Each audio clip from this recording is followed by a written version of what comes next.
Irmãos, hoje nós vamos estudar o capítulo 7, o capítulo 8 e o capítulo 9. Tem bastante coisa e coisas bem interessantes para a gente ver no dia de hoje, irmãos. Olha só, o capítulo 7 vai falar o seguinte, que o rei, tá bom?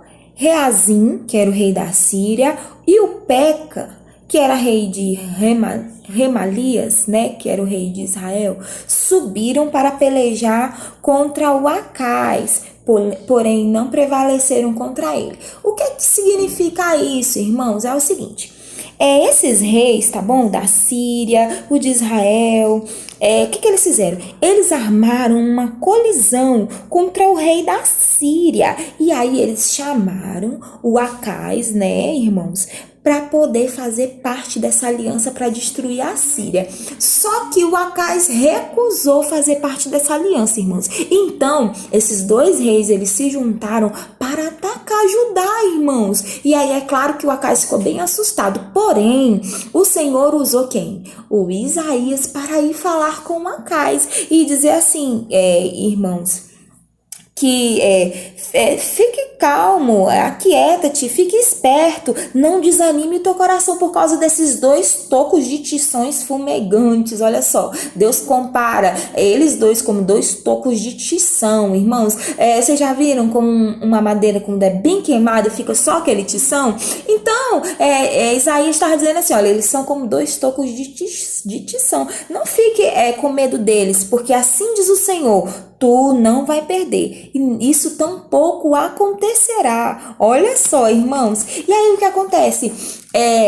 E continuou o Senhor a falar através de Isaías ao Acais, dizendo assim, pede um sinal a Deus, tá bom?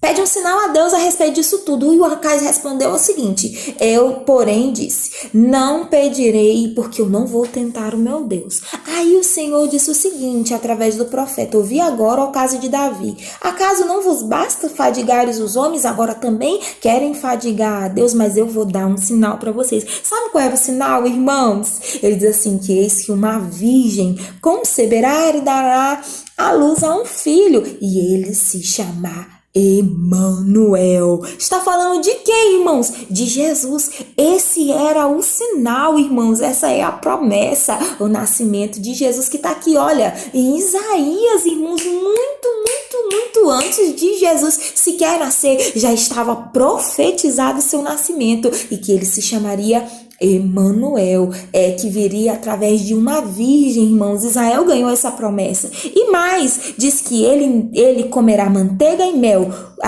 até saber desprezar o mal e escolher o bem. Então, Jesus, quando era criança, só comia manteiga e mel? Que história é essa, irmãos? Na verdade, essa palavra manteiga não é essa manteiga que a gente acostumado a ver, essa amarelinha, não, irmãos. Manteiga, na verdade, era uma espécie de leite grosso, coalhado, tá bom? Que era uma forma que eles usavam como alimento, e até hoje em Israel eles tomam esse leite, que na verdade é uma nata, irmãos. Então ele está dizendo assim, que Deus comeria essa nata e mel, ou seja, ele se alimentaria como uma criança comum, irmãos. Enquanto o quê? Enquanto era criança, até que ele soubesse desprezar o mal. Olha só, irmãos. Só que continua, irmãos, ele continua falando, né, a partir do versículo 17, que porque o Acais foi incrédulo, não usou a fé dele, não quis pedir um sinal para Deus, agora o julgamento do Senhor estaria sobre ele, irmãos, sobre Israel, irmãos. O que aconteceria? Ele repete, vocês vão perceber que do 17 até o 25, ele repete naquele dia, naquele dia, naquele dia, naquele dia. Quer dizer o quê? Que se refere ao julgamento de Deus, e que os inimigos que eles iriam enfrentar, metaforicamente está descrito como mosca, abelha, navalha, tá bom? Que Judá ia ser derrotado, irmão, por causa da incredulidade do rei Acais.